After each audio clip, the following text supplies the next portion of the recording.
Before we get into chapter 2, though, or whenever it is we figure out as a group when we want to get into it, I actually wanted to take a step back real quick and look at these last 2 chapters that we've been assigned to read as a whole conversation, and then we can sort of get into the nitty-gritty bits, if that's cool with folks.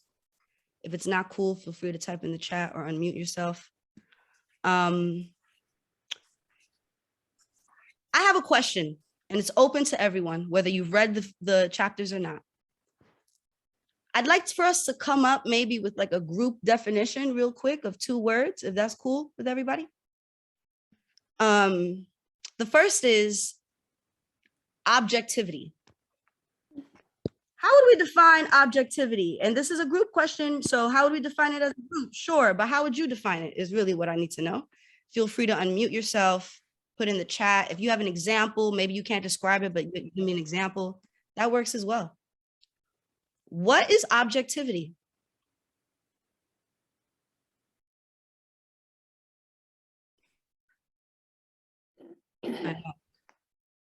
I know, right? The irony of it all. What is objectivity? I believe it's equalizing thought within a framing that allows for binary oppositionings to come into a place of conversation. It's a pretty lit definition, I must say.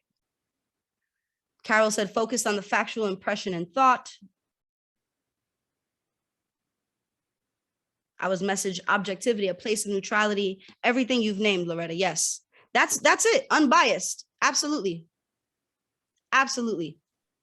The idea that we're able, or things, elements, I say we because it's humans who express objectivity, but you know, we live in a world of isms. But it's the idea that things or people are able to come to a space unbiased and do what though? What's the goal? We're just objective and we're chilling. Like what is the, usually to make a decision, right? Usually in order to make a decision or in order to pass, thank you, Karen, absolutely. In order to pass some sort of judgment, decision-making, not judgment in the, ooh, those shoes are whack kind of way, but right? In the process of making a decision, understanding, being able to be fair. We have to be objective in our relationships as well, right? In order to navigate them. It's all around making decisions. Now, let me ask, what is subjectivity? Subjectivity. A biased relationship that's based on those actions and deeds and experiences. Biased. That's a biased lens or relationship toward those things, right? What's another way? What's another definite? That's perfect. But what's another one? I'm just curious. What else is subjectivity?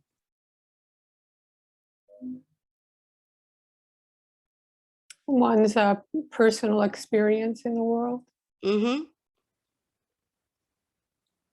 Carol says that as well. One's perception, which is usually biased, right? So often we're asked to be subjective. We're often asked to be objective, even though perhaps, as Fanon sort of names in this, it may be impossible, given that we have our own experiences. And I just wanted to take a moment for us to define those words in community, because oftentimes in heavy text or in academic text, we can get lost in like the granular definitions, which are important. They're important to embody particular lenses. But this book is also, you know, we are within, this book was not written for us in a particular way. Depending on your subjective experiences in this room tonight. And we touched on this last week as a group, and it got a little hot, which I love, because it's all hot love, right? It's nothing bad. But we had to name that even in being introduced and reading this wasn't, some of us, it's not hitting. This is not for me. And I just thought it was super compelling and interesting that the next 2 chapters that we were assigned to read were sort of that very notion of what does it mean to practice objectivity, particularly when we're talking about equality between Black man and white man, as Fanon writes it, right? When subjectively, some of us may not be entering this from the same space. And it's also my reminder to us, right, that we are community space. Yes, we have a lot of scholars and academic folks and professors and a lot of leaders and a lot of community leaders and a lot of social justice leaders in our space and a lot of teachers and educators. All of that is vital, but like we also people trying to pay bills. This is also the lens of like people who are trying to pay a Con Edison bill still in a pandemic in a city that is focused on like over policing, waking up to like Roe versus Wade being overturned, right? Like it's being hungry after book club and deciding, damn, do I have enough money to order Uber Eats or can I just make a sandwich and keep my ass calm until tomorrow? It's this kind of lens that I want us to embody. I hope y'all are with it. Okay, let me step off the soapbox. Tell me how y'all feel. How do y'all feel about this conversation? What do you feel about what we've read in the last 2 chapters, right?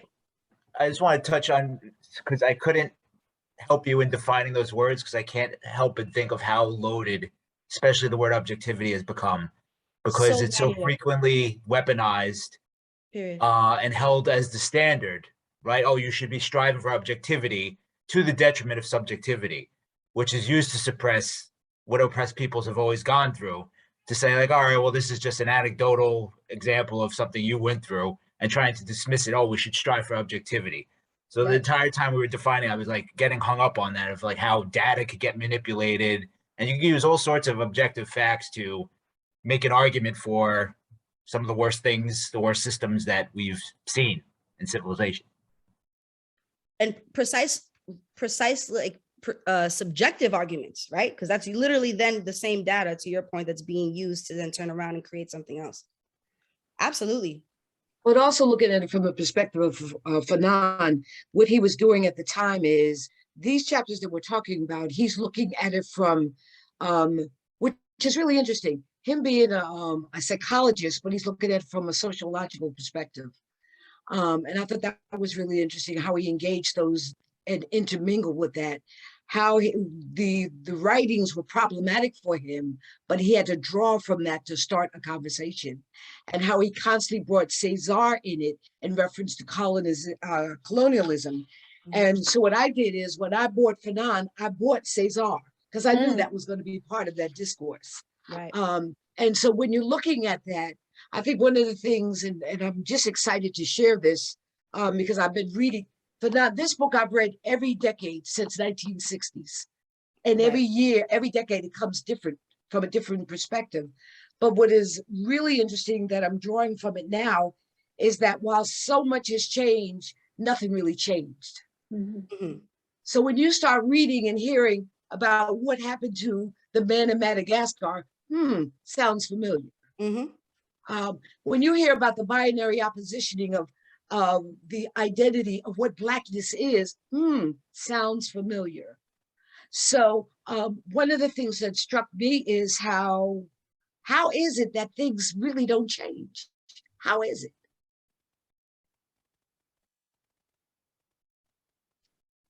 How is it, folks?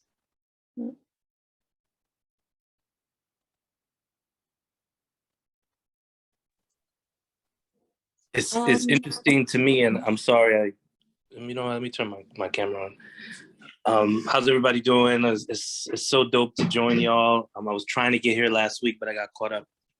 And I'm not all the way caught up on the readings, my apologies, but I will get caught up. It's interesting because both of the folks who just spoke, we're touching on this thing, is that these are parts of the tools of the master's house, is to erase our experience, quote unquote, subjectivity, right? For something objective that continues to further the aims, whether it be of white supremacy or capitalism or whatever. But within that same process, they kind of make enough people believe that there is change happening when that change is like 0.5%, right? Compared to what has not changed. So your question is, how is it that things have not changed? And why do we keep like falling into this belief that it does? It's one hell of a formula. It seems like to me that they got going because it works every single time. Speaking of formula, and within this, I like, hold on, Karen. For those of y'all, again, that it's your first time with me, I give a lot of love and a lot of praise, okay? If you're able to, send some positive vibes toward Karen's box, because I really love that wording, institutional inertia. It's gonna be the name of my biography. No, I'm kidding. Institutional inertia, right? And to that point, Greg naming, folks are easily manipulated into believing in gradualism. Yes, absolutely. To this point, then I wonder, how do you feel about when Fanon rejects the idea of only Black people understand racism, right? Because there's a part in that chapter where he says, you know, due to this sort of ignorance, there's an idea, or there's a belief that only Black people can understand truly what racism is. And he rejects that. He's saying that can't be true, right? Because if we were to follow the objective subjective argument, then that's what one would be saying. Diane, I saw you unmute yourself, please. The thing is that I'm not sure what I really think about it, because I know I have a lot of things that go into my life because of xenophobia, and then there is a few things that my life is going through the way it is because of race, but I don't go through the experience of racism the way my dad have gone through the experience of racism. So I feel like the way of understanding, I understand racism, but the way I experience racism is different. So I'm not sure how a white person not experiencing it would have the understanding of racism, you know? Right. I hear you,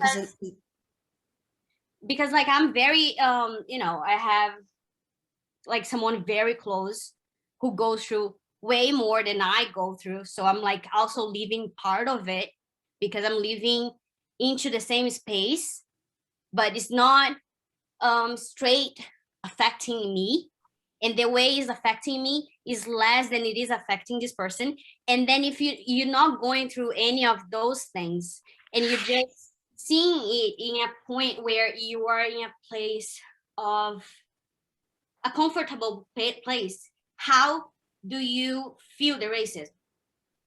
right. So I guess, and thank you for sharing your experience.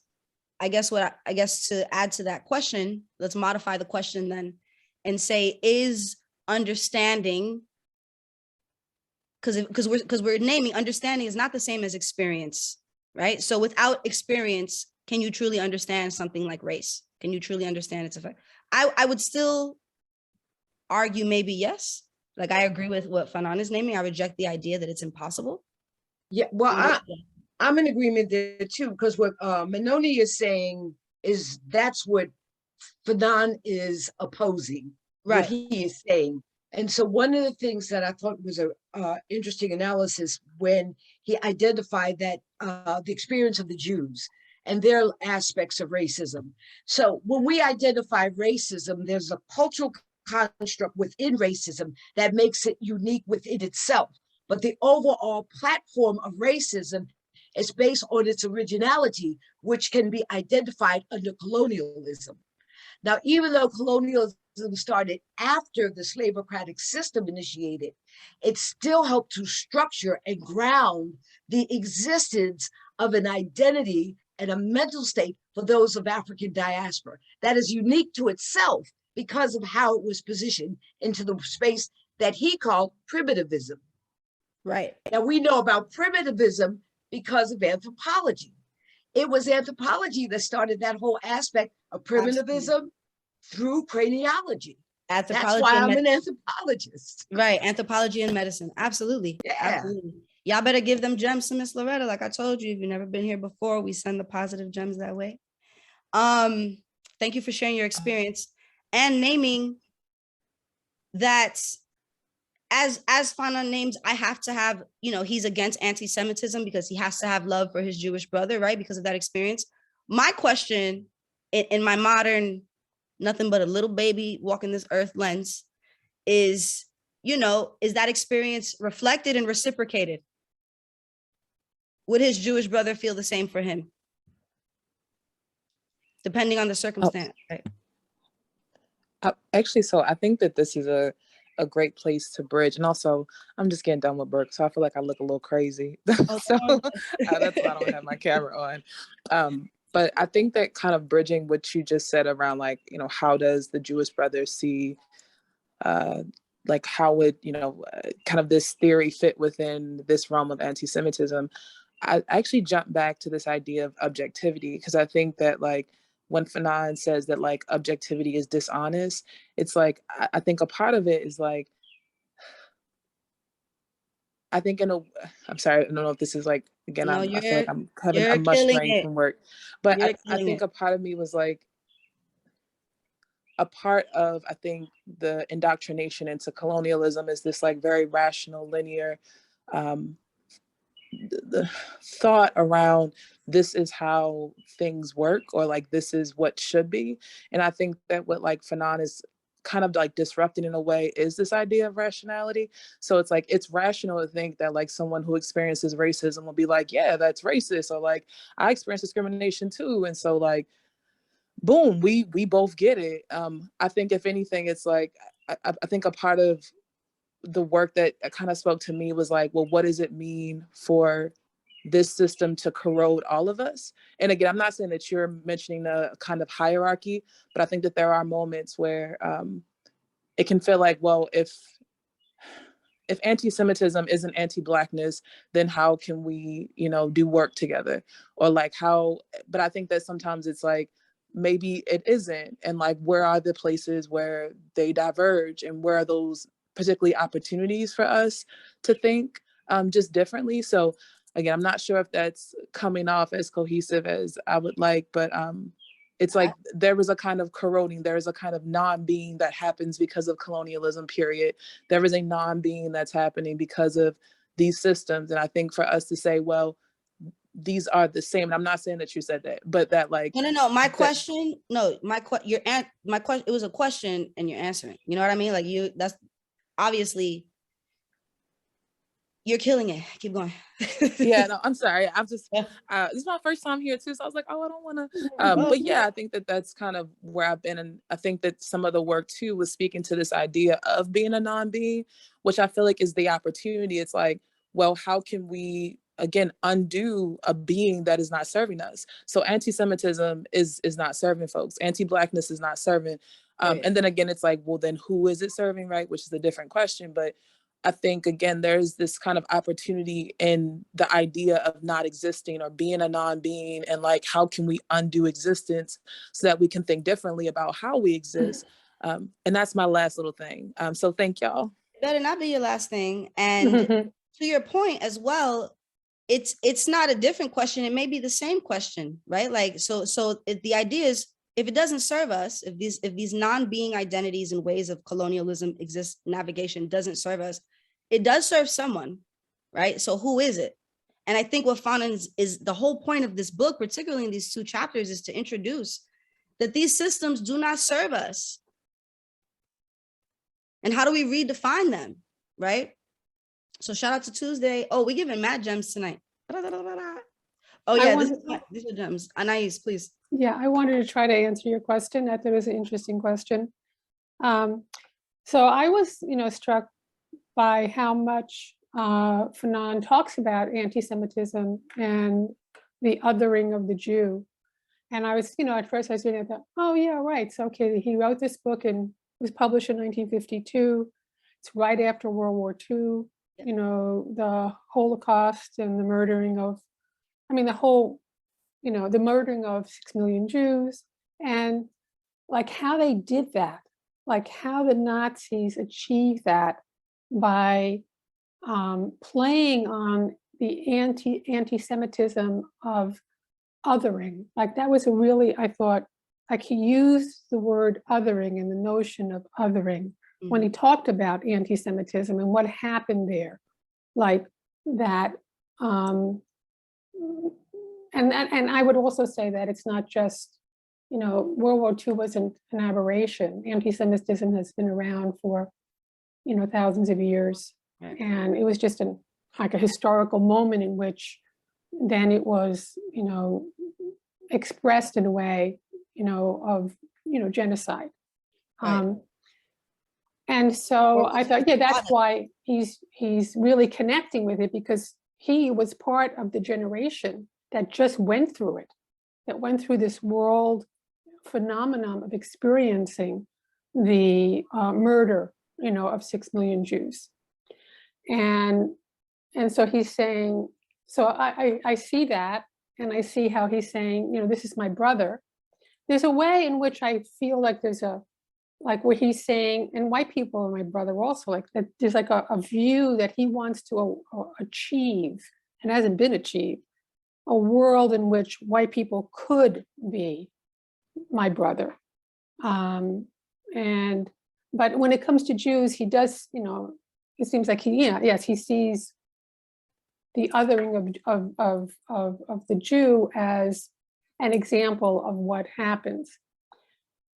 And at the same time, he says, and yet still the Jew is white.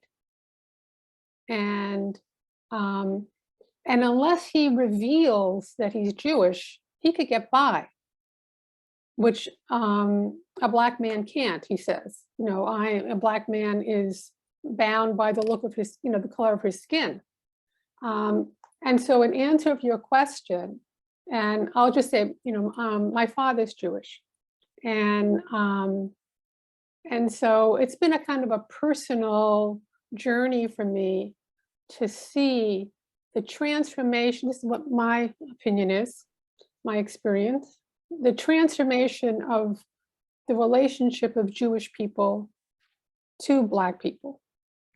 Because I think that historically, I think Jews got it, that the same way that Fanon got it, that we're in the boat together. And if they come for you, they're coming for me next. And I think Jewish people got that. And at the same time, I think that living in this country requires assimilation. And generation and immigration group after immigration group got that in order to make it in this country, you have to assimilate and you have to stand on top of Black people. And my experience is that Jewish people have assimilated in this country, and in the course of doing that, they have left Black people behind. So I thought it was a very interesting question you said, like, he says, oh, Jews are my brothers, but to the Jew, is the Black man his brother? And I think that has changed. And I think it has to do with Jewish people being able to assimilate in a way that Black people can't, because Jewish people can pass. And I think large swaths of Jewish people have done that. And anyway, I just stopped there. No, thank you. I appreciate the I got you, but I got to respond with that. There's a couple of things we need to backtrack on. One of the biggest problems the American Black has is after the slaveocratic system ended, there was no system for immigration. We're the only group of people in the United States, other than the Native Americans, that did not have a process of immigration. So immigration is critical. Even African diaspora people that come here from other countries, there's still a process of immigration, of getting into the system. We've never had that. And the reason why we've never had that is because we were never citizens, technically, until 1965. Let's get for real. We had the Voting Rights Act. So, and that's a whole nother ballgame, but that's number one. The other thing I think is really critical when it comes to the Jewish community and those of the African slaveocratic system here in the United States is that Blacks, because of the little limited knowledge of the Bible they were allowed to have during the slaveocratic system, heard about the nation of Israel leaving out of Egypt and related and associated with that, and was able to embrace that. during the situations of movement, Jewish community has always worked in alliance with those of the African slave diaspora. They always have. And I don't think they left behind. I think there comes a point where you're in people's lives for a reason and a season. And that's what's happening now. The reason and the season is happening. And it's time to rear off and do your own relationship with that. But even in the case of what Fanon was talking about, Fanon was trying to share how one oppression is oppression in multiple levels, but when that level of oppression, it rears off to different branches, and they're just separate branches. A tree grows in multiple branches. It's the same tree, different branches. They grow in different ways. They embrace the sky in different platforms. And I think that's where that part of it comes in. But I'm just saying that I'm in alliance with what you're saying, but I wanted to give more context to that conversation. No, thank you. I appreciate that because I do hear the same point being made in those that are not necessarily opposing points. And I think naming the part about immigration is really important. And I want to touch on or reiterate and remember also that we're speaking of, when we talk about like Jewish relationships, Black folks, World War II, all of these like keywords, buzzwords, right? In order to like tune in on where we are in setting. It's also important to name that we're navigating Western white colonial systems, right? And that's also what we're saying, that the navigation of that, to your point, Loretta, and also to your point, Anais, looks differently for different people. So if we're navigating a racist structure for certain people in certain levels, they're going to be able to navigate one way. Other folks on a different level of racist hierarchy are going to navigate different isms and structures another way. And we're talking about the class and all of the isms that folks face in identity in the east of Europe, and I mean Western Europe and Eastern United States. Like, these are the morals and the colonial sort of mindsets in which we've created our society. Let's see what y'all talking about in the chat. So I would if I could, I just also want to add that I think, Fanon and a lot of the people writing at this time were caught up in a kind of hopefulness that was in the air around all of these colonized nations gaining independence. Right. And so his message is kind of like a "we can be brothers," type of message, or whatever, we can get along. I think that for the revolutionaries of that time, for many of them, there was this hopefulness that these systems could be brought to their actual use, and that the racism part of it would only be tied to the colonial interest. Mm-hmm. I don't, to what extent, I don't know, maybe that they actually believed that, but in the writing, that's what's kind of communicated. Because I think if Fanon and a lot of the folks from that era could see, and I think Césaire kind of saw this, that's why he was so committed to negritude, could see all the ways that racism and the post-colonial project, right, with the World Bank and the International Monetary Fund and all this stuff have transformed and transmuted and continued to change in order to remain the same. Like, they would be like, oh my God, like, this is bananas, right? Like, these guys just don't want to let go. And so, I think that what has happened is that people conflate whiteness with power, and certain minority groups that can pass, to Anais's point, I think that was her name, pass. That's it, And so when we think, okay, are Black people, melanated people, right? That when they walk in a room, it's like, oh, you're Black, like you're dark, like you're, are they the only ones that can understand really racism? I tend to agree with that statement, because walking around in the skin you're in, you see the effects of it immediately. That's why when they do those TV shows, when white people put on dark makeup and go and pretend to be Black, they're like, oh my God, I never realized, right?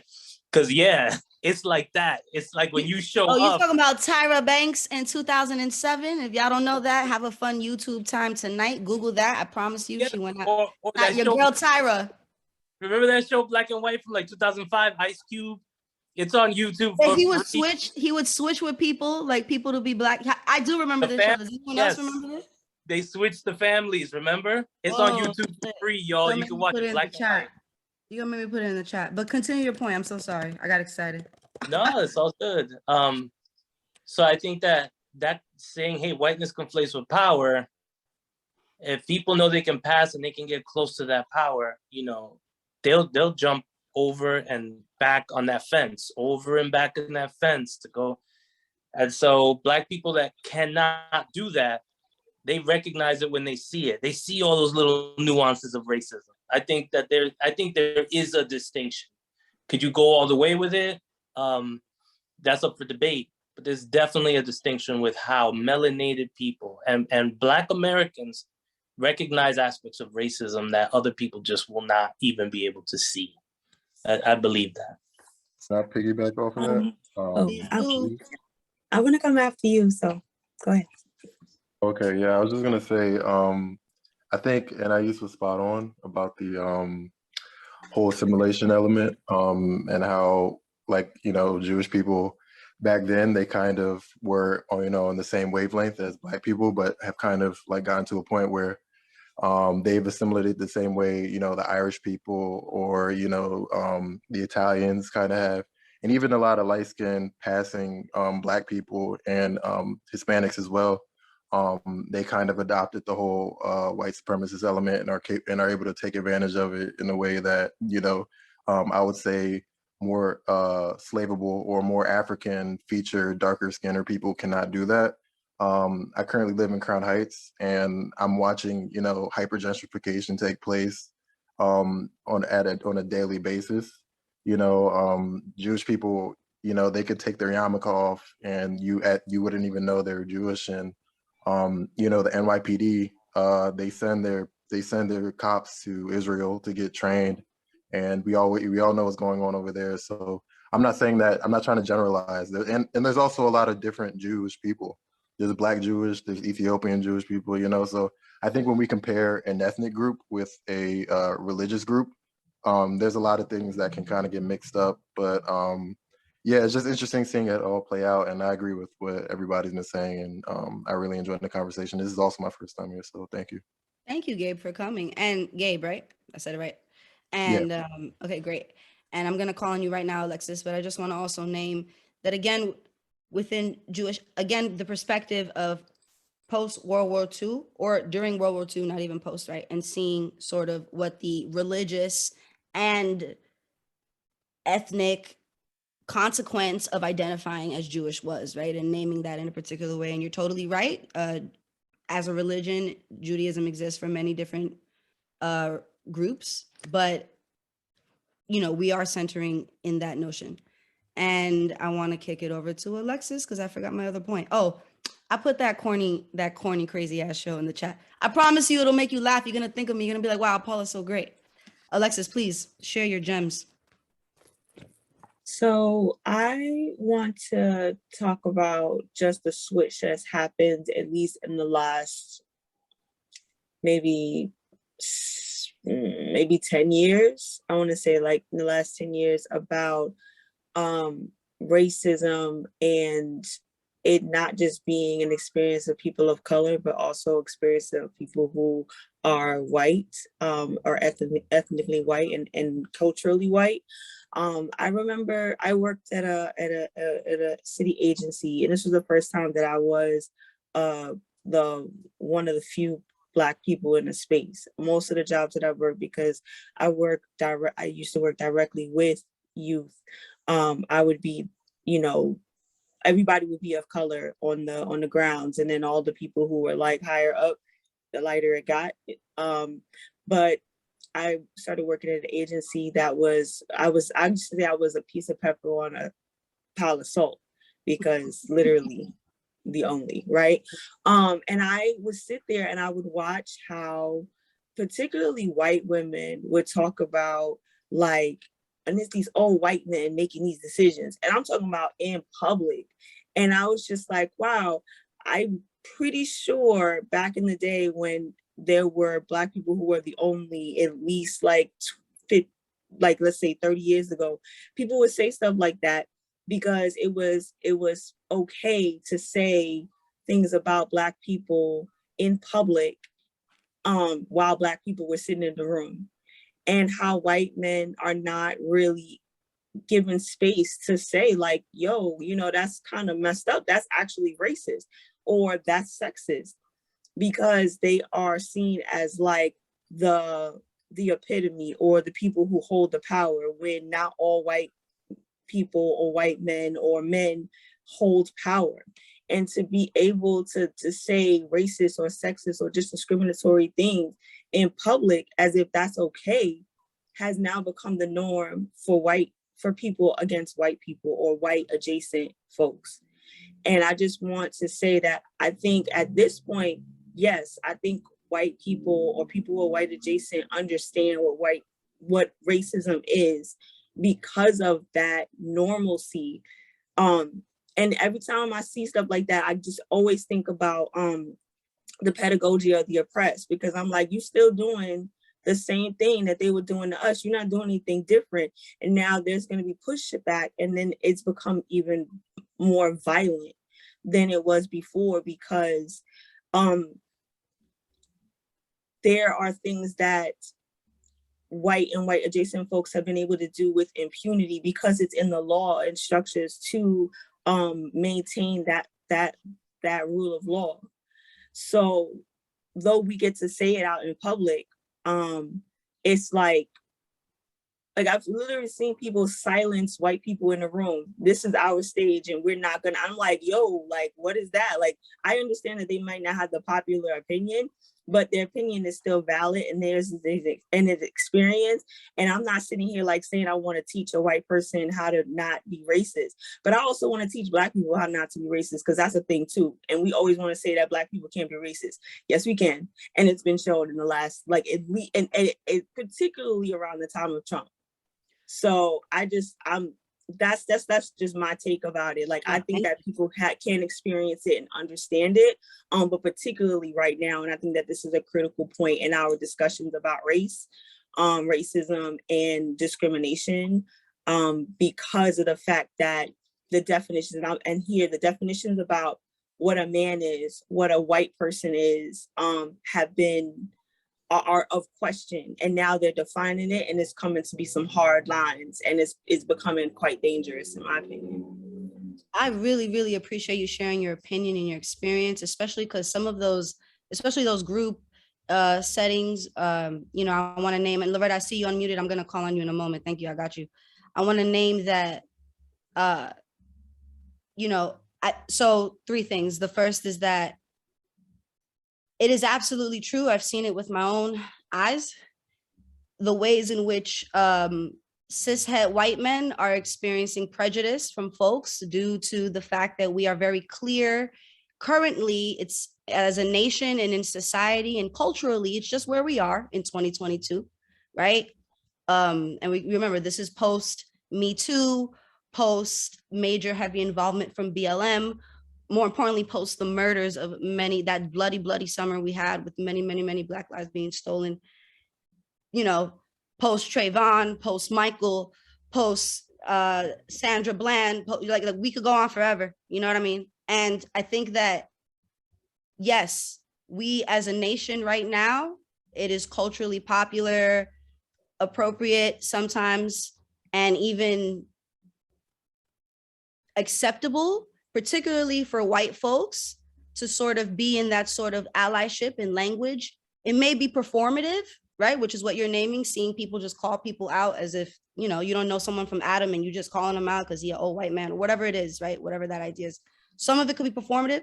Some of it could be real, because there is a power structure of cishet white men in the United States that, you know, again, Roe versus Wade, right? Like we wake up to it every day. We're in it every day. So yes, white men and white folks are experiencing prejudice within their own communities and within their own subgroups, because to your point, we are constantly redefining gender and race constantly, right? Our ideas of man and woman themselves, we have to dismantle them. And that's not just white folks, that's all of us, right? I would always argue, especially Black people, like, you know what I mean? Like, because of that, we have to have that understanding. I also want to go back quickly and name and acknowledge that, yes, this happens to not only white people, but within people who identify in different cultural subgroups. If you are, particularly, I'm going to speak to like a Caribbean Hispanic experience because my family is Puerto Rican. And I have my mother, who is a white woman, Puerto Rican, and my father, who is a Black man born in Puerto Rico, right? So it is those two, and myself, I don't look like my mother. I'm a Black Puerto Rican woman from New York, right? A Black New Yorican. So I understand that, like, within our subgenres of identity, or however it is we find ourselves, race itself and racism toward itself can be experienced. My mother, of course, I'm her child. She's gonna know every little sort of hurt and pain and effect that I've experienced because of racism, but will she ever really know? Because my mother is not a Black woman, right? And I think that's sort of the question we're tumbling here. I'm not asking y'all, like, be my therapist. I'm using myself as an example. So there are a lot, you said so many different things, and I know folks want to jump in and agree, but I just want to clarify. Racism is also a structure that exists heavily in the United States, and it's defined, racism is everywhere, but it's defined particularly in a certain way here. So when we're talking about racism together in this group, let's acknowledge that we're talking about our socialization and our understanding of how race plays out in the United States, which is white versus Black. So in this understanding, we also have to know that Black people can definitely be racist toward other groups. And there's a difference between being racist toward other groups and being racist and being prejudiced toward white folks. Because I think prejudice is where we have to understand that power structure, that dynamic. In the United States, we navigate a white male power structure. Again, Roe versus Wade. I'm gonna say it every time. We in it right now, 2022. I woke up to Jim Jones on my podcast, and I woke up to him talking about Roe versus Wade. It's only in these times, you understand? So I want us to just ground ourselves, right? That, like, we are definitely navigating Black and white isms and structures. But the prejudice of that, it is something to question. And it is, as a Black woman, you have every right to acknowledge and question someone's allyship, if it comes from a white woman, if it comes from someone else, if it feels like it's performative, right? As opposed to being like, because sis, you ain't have to tell me that the old white man made decisions. I made the decision before. I made that assumption when I applied for the job. Or when I had to navigate as a Black woman in my identity. I'm speaking as you now, but you get what I'm trying to say. I had to navigate in my identity in order I had to put that in my assumptions in order to even navigate trying to get a job to maintain capitalist system. So again, I'm off the soapbox. Miss Loretta, I'm sorry, please. That's okay, baby. So one of the things that's interesting, and I want to incorporate this in here, is we have to look at the timelines. I'll share with you, when Black Lives Matters was happening, I had a young lady reach out to me, Mom, we need to have music. We need to have books. We need to study. I gave her a bibliography of 65 books to read. I also gave her songs. I shared with her, I said, don't come back to me until you read these books. Well, it's been 3 years, I haven't heard from her. I'm bringing that out because there's an age relationship of knowledge production. And the very reason why we're on this conversation, even about Fanon, even though it's historically 60 years ago, there's still some truth in that legitimacy. And so even when the aspect of people treating people badly, and Alexis, I get it, that's just behaving badly. That's just it. That ain't got nothing to do with color. That's got to, how you raised that you want to treat somebody like that. That's just, all right, I'm showing my age now. So, but you just don't do that. You respect people. Even if you disagree with them, respect them. But one of the things that I hear is being said is conversations are being so marginalized that people are afraid to talk. And if you're afraid to talk, how are you going to get through it? And if you can't talk in America, guess what that's called? All right, I'm just saying, we're getting ready to go down a slippery slope. Right. But can we also, and I know you know this, so I'm not asking you personally to acknowledge it, but for however long the conversation's been happening, it's been one type of person talking. And I think that is also what we have to acknowledge in the shifts, in the many shifts that are happening. And we have to understand, and I don't know any white folks, I don't personally know any white folks who would disagree with me, but obviously I keep the right kind of white folks around. The idea, I don't know any white folk that would understand or look at someone sharing their opinion or be uncomfortable with the notion that they're not centered, nor are they being treated objectively. A white person in these times, I think There's an allyship that people strive to work really hard toward. So while Alexis, you've named that performative allyship that we see all the time, that Ben and Jerry's sort of, actually do believe Ben and Jerry's, I love them. So that McDonald's sort of like BLM or Black Trans Lives Matter, right? Or like that sort of understanding. There are white folks who are in that, right? I jokingly say the 1%. People always think I mean like the super rich white folks that are out of touch. I always actually mean the white folks whose allyship runs true to who they are and what that means, right? And yeah, I want to share this opinion. Roberto naming young people are ready to watch it burn. Also the right kind of white people. Yeah, you already know. Young people ready to watch it burn. I hear that, but like many understandings of how, I want to be careful not to dismiss in my opinion, the intellectual capacity of young people. Young people may be ready to watch it burn because they always have historically. Go back to whenever, point to however, anybody. I mean, Loretta said, I burned it, actually. Anais said, I burned it, right? So let's name that people are always ready to watch it burn, but it's the idealism that we're not reforming, but we are restructuring, but we're getting rid of the shit completely to make something anew. And we often say because of all the isms, how impossible it is. But again, let's look at the existence of Black trans folks constantly showing us, Black queer folks constantly showing us, queer folks of color constantly showing us how to navigate and create systems that have no intention for them. And, you know, Fanon couldn't have predicted it, but to Miss Loretta's point earlier, maybe Césaire kind of felt something, right?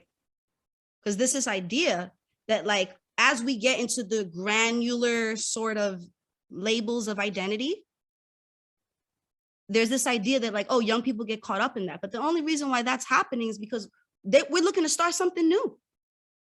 And that's where a lot of that energy comes from too. And I'm like a huge advocate for young people. So like, you know, blah, blah, blah, blah, blah. But I just want to make sure that we understand sometimes in our best intentions, we can establish our own respectability politics and make it a little bit more difficult, you know, when it doesn't have to be. Well, I can't believe it's 8 o'clock. Y'all got me spinning. Okay. I want to shift the conversation a little bit, but not too much. First, I want to open up, is there any sort of passages or words that stand out? One of my favorite parts of book club is just hearing sort of the phrases or the sentences that people read and go, damn, maybe it made you put down your drink. Maybe not. Or is there a part that you were like, oh my God, this was so hard for me to get through? Schwa, schwa, schwa. He's telling me not to acclimate to the white man, but he write it in this strict academic text, right? Or do you have any other questions or thoughts?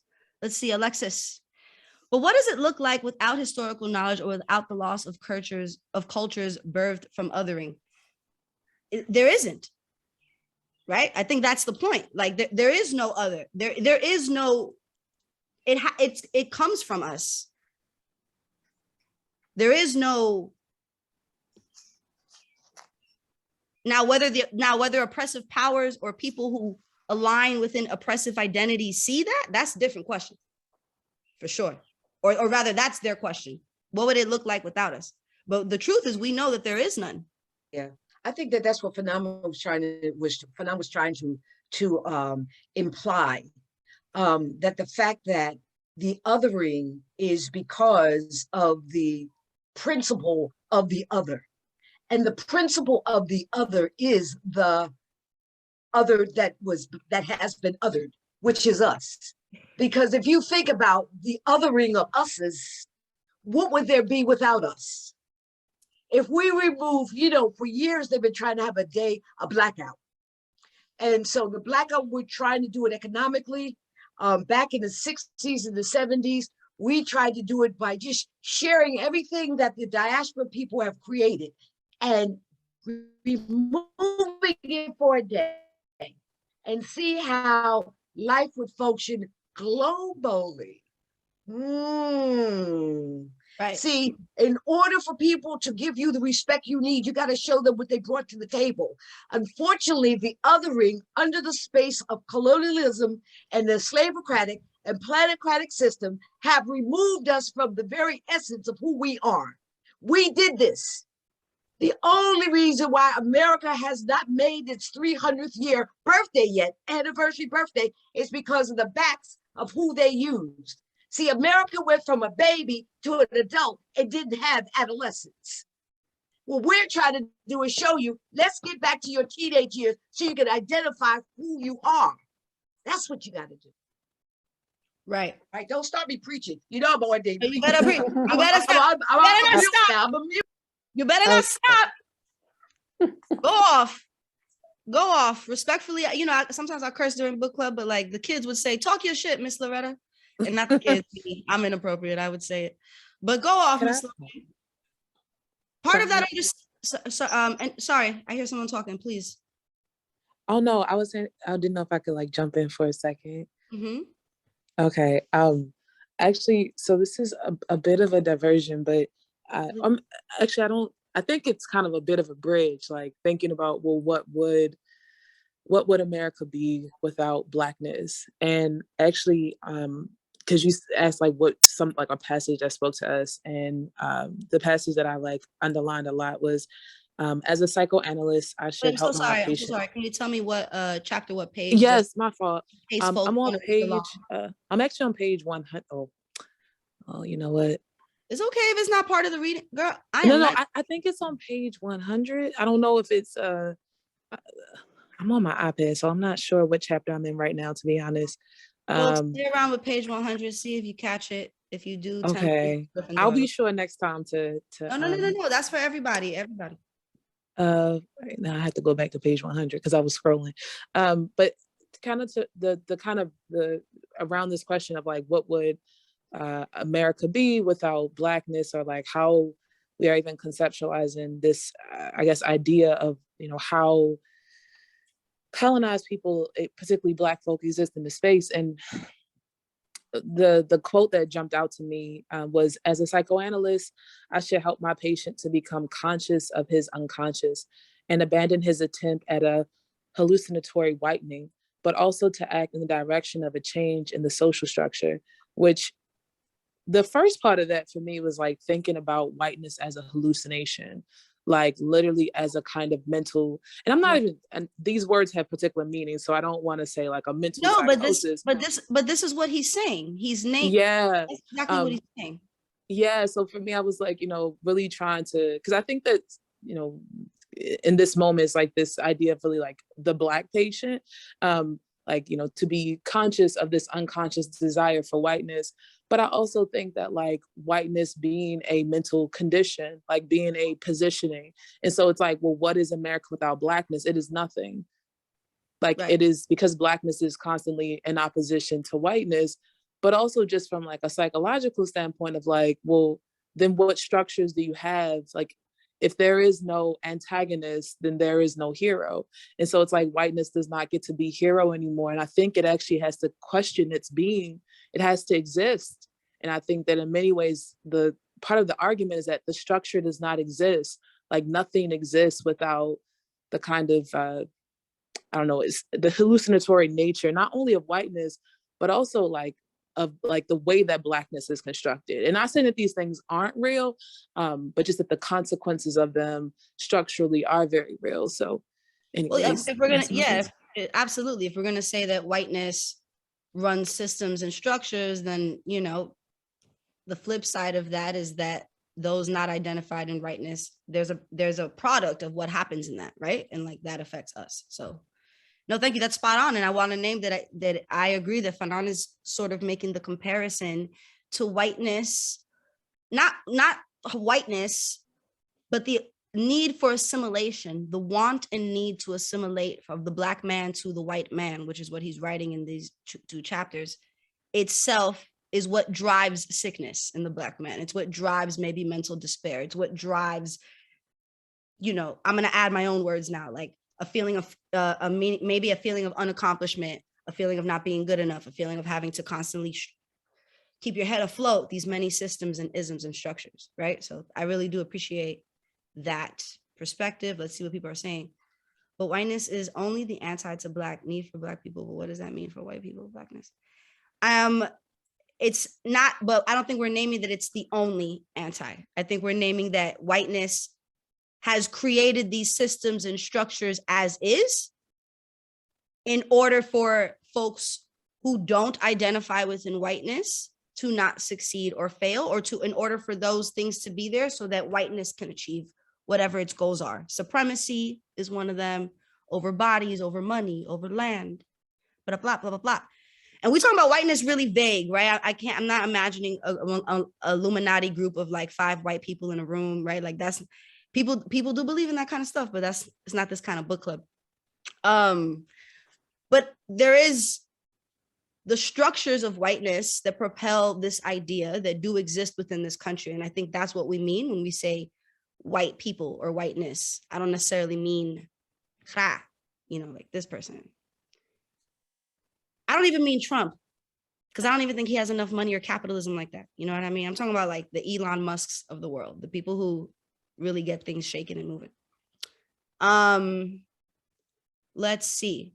Because, okay, let's talk about Roe versus Wade. This is a great way to look at this for a second. The big argument with Roe versus Wade, oh, no problem, Roberto, come back to us. The big argument with Roe versus Wade, or part of that element of what's happening and the drama and the scandal there is, Clarence Thomas having so much to say around it and why it has to be restructured. And Clarence Thomas is a Black man, right? So we're talking about identities in a trivial way when ultimately we're navigating a white structure, a whiteism, law, medicine. Yeah, he never says anything. Law, medicine. Yeah, and when he does, it's trash. And his wife is trash. And this is recording and probably live. So I said that. Oh, wow. Okay. So I want to name that we can get down to the itty bitty grits of what does it look like for white people in this way and Black people in that way. But ultimately, we are navigating systems and structures that don't belong to us, that were not created for us. And we know who made them. And there are so many ways in which our systems as Black people are affected by that. Black patriarchy itself, or the idea of patriarchy, it's not just something that white men do, even though we're talking about patriarchy being a cishet white ideal. It's not something that only white men do, but the ways that patriarchy play out in the United States in different cultural groups and probably of different race is based on the big ism of how we navigate white patriarchy as this country. All of to those white girls that you were talking about, I picture in an elevator when you were telling your story, Alexis. But when Alexis was telling us that story, to those white women's point, it's probably some old white man, right? They're being performative or whatever, but it's not a lie. Okay, whoa, time is flying by. We have 15 minutes left. What I want to do is take it a step back and highlight that chapter that we missed last week. And I'm going to ask if you had an opinion about it, if you just kind of wanted to bring up how it made you feel or whatever, please share that, because I'm actually going to try to repost the schedule in our chat because Ron is not here and I don't want to disappoint. So take it away to the 2 people who had a feeling about it. I'm looking at one of y'all. Don't do that now. Let's not make that. It seems so trite now. Anyway, the chapter. I feel like there's so much more to uncover with what we were discussing. Right, but so it trite, heavy, whatever. We're here for all of it. That's the point of it all. Let's get light.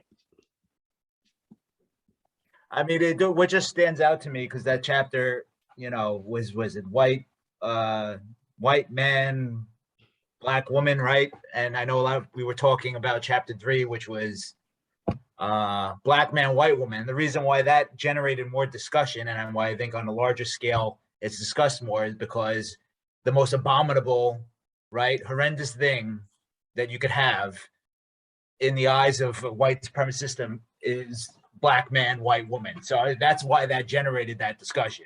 Right. Whereas on the other end of things, societally speaking, Black woman, white man hasn't historically generated that same kind of ire. Obviously, it does in certain degrees. Loving versus Virginia, they were a white husband black wife. But I just found it very telling. It's like, yes, that's where all the discussion was coming from, because that is just historically, you've seen it in every type of media where, you know, the black man's depicted as this monster who's going to sully and, you know, dilute the gene pool by snatching away, raping, pillaging our precious white women. So that's the only reason why I kind of brought it up. Like, oh yeah, we didn't touch on chapter 2. It's like, because that's considered, I don't know, if it's less salacious in that, to that degree, because it's like people really overlook it. It's like, oh, the black woman's with a white man. We're not concerned about that because, you know, you're a man choosing to do that. But wait, our white women are going off over here. We gotta stop that right now. Nip that shit in the bud. Absolutely. And I do think it's relevant to sort of what we're talking about today, because we're also naming, if we're naming that, like, even the way we operate patriarchy is through the lens of the fear of the cishet white man. And you just named that the cishet, we've named as a group, or Greg named, whatever, that the cishet white man's biggest fear, I agree, is a black man being with a white woman, right? Or a white woman being with a black man, however you want to put the syntax on that. But if that's white cishet patriarchy's biggest fear, then the products that someone was talking about, the product of it earlier, right? The product of that is then our patriarchy and blackness, right? And within Latinidad and within like all these other subcultures within the United States lens, within a lens of being in the United States, are affected, influenced, and ultimately curated and passed on and deeply, deeply, deeply emphasized, and, you know, throughout time. These aren't separate issues racially. But you have to realize too that the origins of our country, when laws began, it was to separate that. There was an anxiety of European men in them when they got here and decided to create this thing called the United States of America. That anxiety helped to embed that ideology, that blackness is dangerous. But if you could see the size, the phenotypical comparison of what a European man and an African man looked at that time, you could understand where their anxiety came. The power then came into play. Now, what's critical about the conversation that you and Greg are discoursing is how the Black woman does not find space of that anxiety. So wait a minute, there we are as the mule. Miss Loretta, because we don't find space, but to my point, it's we have to deal with the product of that lack of space, right? The product of that sort of anxiety. Right. Yeah. So what I'm sharing with you is within that space, during the time of the development of the slavocratic system, we were the nucleus of a new industry. So what we have to be careful is when we still become a nucleus of a new industry. We as Black women were always a nucleus of a new industry. Think about that. I'm gonna leave that alone. I'm gonna let you. Absolutely. No, but I don't. Yeah. I want to name that. I don't think it's different from what Greg and I are naming. I think it's this very same, it's the very same notion that this is a product. All of these things are products of what operates in a white supremacy. Particularly, we're talking about patriarchy now because we're going back to chapter 2, but sort of this idea of like, what's worse? Because to your point, with all that knowledge and all that deep understanding, Fanon was married to a what? A white woman. We're not going to ostracize or like put an evil thing on white women, but we're just talking about how like that's not a fear, right? Recently, I don't know, I'm gonna bring it out the book for a second. Let's bring it into some like media, modern stuff, whatever. There's a show on HBO Max. Y'all know I love my TV. Called Winning Time, and it's about the Lakers' victorious curation, right? Some of you have been watching it with Magic Johnson and Coach McKinney, and then Paul Westfield, how the Lakers came to be with Magic Johnson as a rookie and Kareem Abdul-Jabbar, Stephen Haywood. It's just like a moment in NBA time that'll never happen again. John C. Reilly is in it. That's my boy. He plays Jerry Buss. It's a great show. You don't even have to like sports. It's just HBO. It's not TV. It's HBO. Come on, it's literally the DiGiorno of television. Don't play with me. HBO is where it's at. Y'all are watching it. Good. In this, part of what's comical to me and my girlfriends when we were watching it, is that there's huge discourse, particularly with Kareem Abdul-Jabbar and how he don't like Magic because he's too happy and too smiley and too like, and these white people not gonna take you seriously, and all of these notions that he has. And he's also deeply, deeply religious at that time, right? And he's Muslim. And you see sort of his journey. The show does a great job of highlighting. Now, I don't know if it's real or not, it could be an exaggeration, but hey, TV. Highlighting how, you know, his journey in his religion and how it holds him sort of in this weird capitalist place because he's playing and making millions for these white people in a way that, you know, doesn't always sit right with his soul and his relationship to God. Pro-black like a mug. And then they did it perfectly in the fourth scene or something like that. They had his wife come out. You know, I just got here. I'm 32 years old. I don't know nothing. I didn't know Kareem Abdul-Jabbar was married to a white woman. When I saw that, oh my God, I was cracking up. Because part of it is just, now I'm talking about the show. This has nothing to do with the book. It's the structure of the show, right? They're not even trying to highlight the irony of Kareem in that, but I, as a Black femme, as a Black woman, see that and I'm like, oh, okay. And now my own, whatever products, fears, judgments, whatever made me laugh, whatever, all of those things are products of a cishet white patriarchy. And as much knowledge as I have with you here tonight, I can't pretend as if those things don't exist within me, right? My judgment of Kareem Abdul-Jabbar in this fictional scene in his life is a direct result from the cishet white patriarchy that we navigate. And it's not because a white man told me to think that. It's because inverse then, what happens to Black patriarchy? Inverse then, what does that mean for Black women? Inverse then, what does that mean for me in terms of relating to Black trans women? Inverse then, relating to Black queer women, right? We go off, inverse then, relating to non-binary folks. It goes on forever. So I just want to name that again, we could go back as far as we need to, as long as we're also willing to be in the present and go forward. Because the buck doesn't end with us in the multitude of identities and maybe the oppression Olympics that some of us may be swimming in around like how we identify and how low that is on a pole, right? We're constantly, stories that we read and things that we watch and the conversations that we have, like the ones here tonight, are constantly asking us, I mean, at least when you're here with me, constantly asking us to look at ourselves again. It's amazing to me how much the and I'm sorry, I don't know if you have more you were gonna say. I'm just on my Miss Loretta. I'm just how much it has to do with also looking at patriarchy and power as controlling property in a sense, as looking at women as property, either white women as the property that will give you the entree-vous into the elite status, or dominating and controlling Black women as property that will uphold you and support you and feed you and nurture you, but that you will drain as a resource, not as a partner. Because what patriarchy does is, you know, it duplicates itself. And unfortunately, you know, whether you are the descendant of American slavery or a member of the colonial hangover in that diaspora, you know, men are trying, they're Black men, brown men, you know, whatever, are trying to consume that patriarchy. They're what is the word? Replicating it, right? They're replicating these systems of patriarchy. And in patriarchy, the same way that, you know, people of color, in particular, people of the African diaspora, are property to be stepped on, to be stood on, to be overlooked, to be capitalized on. Guess what? All women, white and Black.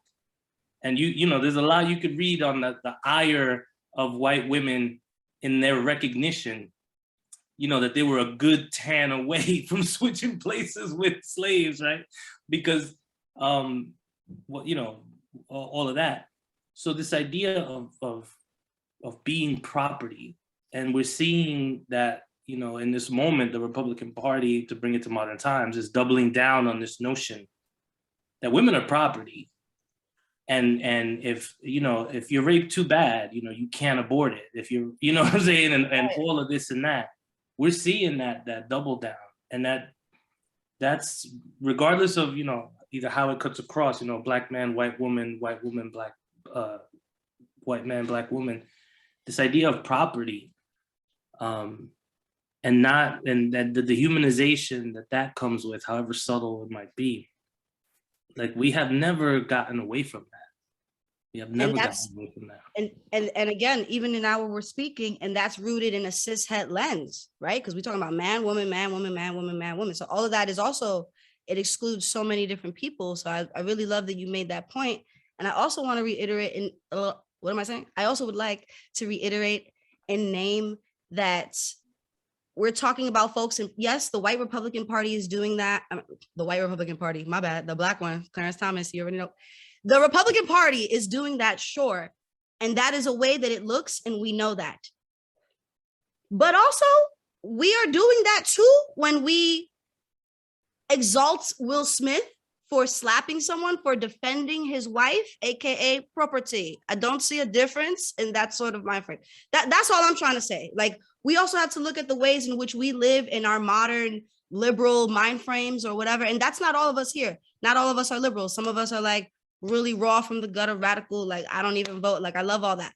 But what I want to name is that outside of these political structures, it's really how we navigate society and how we see ourselves and how we curate our own relationships. So maybe I do need to be with, or maybe it would serve me to find someone as a woman who would want to protect me, but don't protect me because you think that like Will Smith and these ideas of like how Black men need to show up for Black women, that is also patriarchy.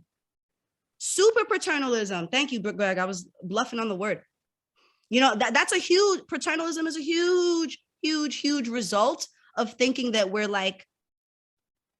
fighting or we're like approaching our wokeness with this idea that like patriarchy only looks like this in a certain way when they wake up and like try to make a law on my ovaries. Like, it also exists if I have expectations of a man to like move as my property, you know, or anyone that I'm in relationship to. So I just want us to just be rooted in that idea. I want to read something that Karen said real quick. I believe many historical Black male leaders and thinkers were able to articulate these ideas well because they spent time analyzing the contradictions within themselves. I agree. And I do want to name something which I say all the time. Academic space itself is a contradiction. The whole point of academia is to, or it was rooted in this, or let me go back because academia didn't start this way. But over time and many shifts, and maybe we can look at stories that run simultaneous. Maybe life isn't just this linear timeline, but maybe the same shit is happening all the time, all at the same time, right? But academia itself is framed in a lens of elitism. It's why it costs money. It's why there's lotteries. It's why cities have better structures for children than others, right? It's why certain school systems are better, period. It's why property values around your homes and the properties that you rent go up or down, all rooted in education. So this idea that any sort of academic space can provide a Black male leader with the room to really contradict himself is a safe thought, but it's not the full thought. Because I think that it takes a certain level of bravery. I was gonna say balls, but like that's contradictory to everything we're talking about here. It takes a certain level of bravery in order to really excavate the ways in which you are privileged in your oppression. And it is my lifelong goal. I don't, you know, like I as a person will always be in that question, will always ask myself, what does it look like? And I think hopefully we're able to approach the rest of the text with that lens. It is 8:29 and I didn't even post this. Ron is gonna kill me. Okay, boom, bang, ha, did it. Can I say something really quick?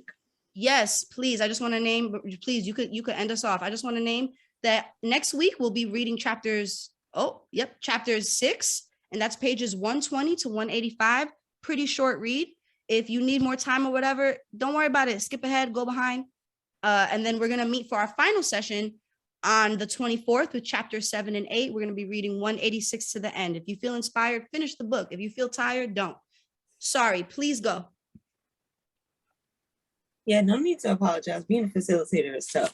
I just wanted to say that like page 32 and page 33 were the like all of the things that you all were speaking about, particularly when it comes to Black men feeling like, oh, you know, if Black women don't want me, and being away from being with a Black woman is then just reiterating my lesser, then I'm gonna go for a white woman. Or, well, these Black women are gonna go for these white men, particularly those who are the more light-skinned they are, the less likely they're going to be dealing with men who are or Black, or even if they're light-skinned. Like he was talking about, like mulattoes marrying another mulatto and feeling like, oh, they've been slighted. Like, what? Like, but that's what like people are thinking about. And my whole thought process with that is what I said last time. It's like, it's crazy to me that Black men are using women as their launch pad for their humanity. Why do you need me to your other makes you human? Like my otherness makes you human, or puts you at a certain point. And I want to understand what it is to be a man without woman. And that's my question. And yeah, shout out to you, Paula. Right. No, shout out to you. These are all questions that we can ponder. And I'm always gonna end, particularly when we talk about gender, I'm always gonna say this is also where like we look to learn from like our queer authors, our queer leaders, not necessarily folks who exist within the male-female binary. Because I think if we do that, we'll never have the answers to those kind of questions, right? Because these are folks who don't have to necessarily be within that. And I agree, definitely, if there's idea of a woman without man or a man without woman, then we're duplicating patriarchy, right? And even the idea of feminism itself, it's this like othered, it's the opposite. Look at sex workers. The reason why there's such a big problem with sex workers is because those identities don't usually belong to cishet men. Sex, you know, the identity of a sex worker, 9 times out of 10, in our social construct, like if I had a lineup on a television show, myself in my deep Black, Puerto Rican, poor ass wokeness would make an assumption that no identity of a cishet male would be in that, right? Because I have my own idea and my own prejudices toward power structure. And I ain't the only one, right? Like we all walking in that. Bitty bitty bang bang, it's 8:33. Go be a human. I love y'all. If you have any thoughts, stay on, chill with me. But like, I love y'all. Yo, y'all got bars. Y'all are excellent. Mm-hmm. Y'all are loved. Thank you. Thank you, everyone. Love you. Bye. Thank you. See y'all next week. See y'all next week. Good night. Have a good night. Thank y'all. Thank you, Anais. I love you. Love you. Bye, y'all. Liliana, I missed you. I'm so happy I saw you. Tuesday, thank you for your help. You were just always participate if you can, because you're so rooted. And I love people. I used to be a teacher. I don't do that anymore, but like I love when people are like, I have the page, like it says it here. Like I love it. Also, I don't know if like this, I know you said like if people wanted to stay after, like this is kind of my jam. So I don't know if like you are getting off or no, if yeah, I I definitely have 5 minutes. I could like sit and chat for sure. Like okay. Because you know it's heavy stuff. And my biggest thing is I don't want to leave people with like a frog in their throat or a feeling that's like, oh no, if you know, like you got to be able to walk away light, or maybe you just like, oh, I have to share this thought. So that's why I stay on. Well, actually, so the last person who spoke was kind of talking about, well, there was a brother who shared before about like, there were so many thoughts that happened, but the first thing that came to mind was like why women's bodies have to be involved. I think someone mentioned like, why do women's bodies have to be? I just realized I was talking. I wasn't on the screen. I was looking at your face and nothing was being captured. Anyway, all of this to say, I think there was a brother who mentioned like why are women's bodies having to be involved in the conversation around just this kind of conversation really around domination. And I think that one of the first things I thought about actually was I think it was Souls on Ice, where Eldridge Cleaver actually talks about, and mind you, a brother who's very much so like I think trying to tackle a lot of these kind of concepts around like Black liberation and Black thought. But I think that so much of how America has seen not necessarily just colonialism, but like power has been through the body.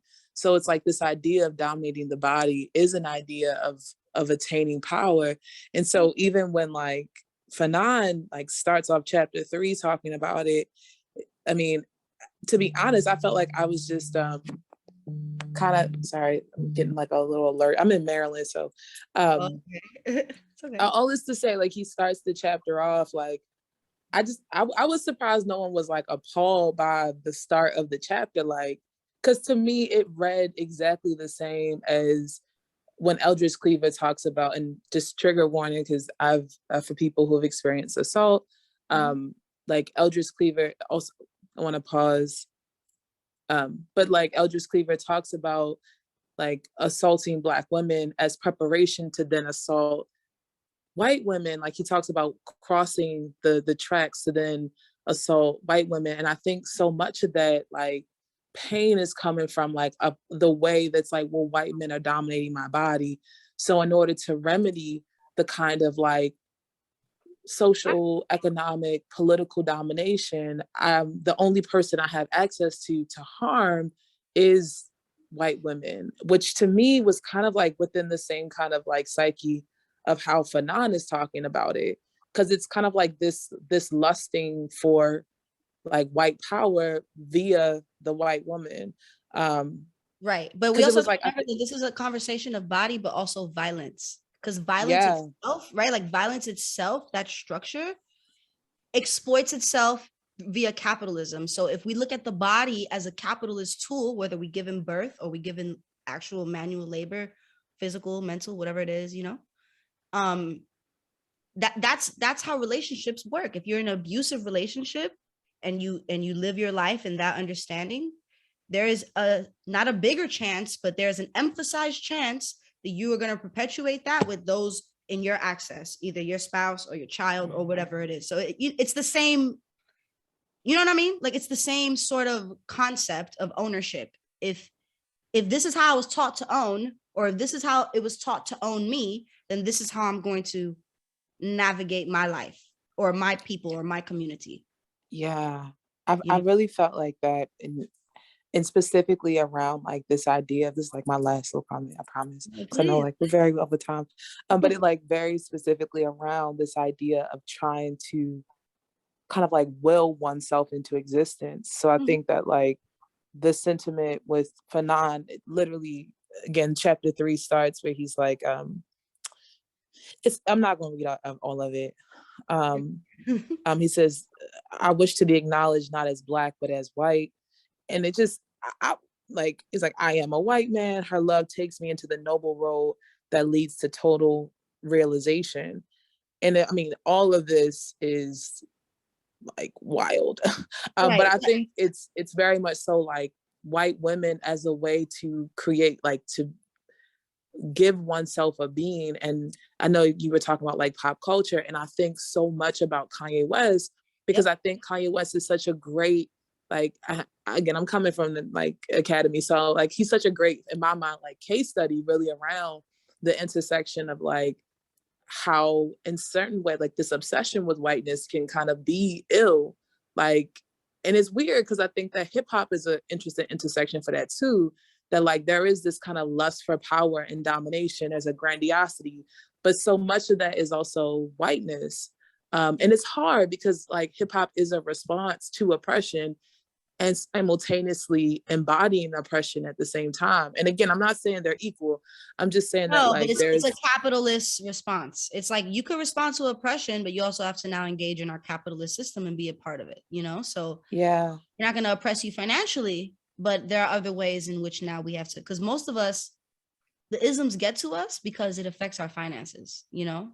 But for the few people who don't identify as white and don't have to structure, who get to be Black or othered or whatever, and navigate a white capitalist sort of structure in a way that you have a lot of money and you're able to like keep your head afloat and all these things, there are different requirements. There are different things being asked of you in that, you know? So you make a great point, because I think it's kind of what we're naming here, his relationship to whiteness And then what are the products of those conversations? The products are us, you know, young Black Twitter being like, oh, he don't like Black girls and da da da da da. And like, so again, we have to see how these things are, these cultural norms are related through how people relate to themselves in this identity. Kanye is a great example too, because he's like our modern rock star, and celebrities have become idealists and theorists. Also, youth culture is changing so hard, right? So like hip hop itself is shifting into youth culture because of social media and all these other things. So like our responses and the ways in which we've had to navigate them in Black identity are also changing rapidly. I think faster than the think pieces could come out. You know what I mean when I say that? So I really do appreciate you. I really do appreciate you sharing that with me and naming sort of what does it look like to have that ownership and that possession of body, you know, and where does that come from and where is that rooted? Because we could also just acknowledge a good thing that okay, this is a side note. Again, I'm gonna do a show on Vice, on Vice or HBO. I can't remember which, no, not HBO, A&E or Vice. I can't remember what, but they have a series called The Dark Side of Playboy. And, you know, for many years, Playboy is like a super reputable establishment and corporation where many women can see them. They're particularly in the 90s. We see like, and I'm 32 years old, so I'm a child of 90s culture, right? We see how like women in multiple identities can sort of like create success off of sex and Playboy and sort of like this intersection of sexual ownership. And what, you know, the docuseries shows is that like and this is a trigger warning as well, Hugh Hefner raped over 300 women personally and really created like a cathartic, safe space for Roman Polanski and Bill Cosby and Jim Brown. And, you know, so when we talk about whiteness, the spaces it curates, who is it for, you know, even this, and again, we're talking US structure, what is seen as like the glamour, even in the most glamorized safe spaces of sexual liberation, women, period, are at the bottom of that, you know? So it's great to watch. It's great to chat about. I appreciate you staying on with me. Thank you so much.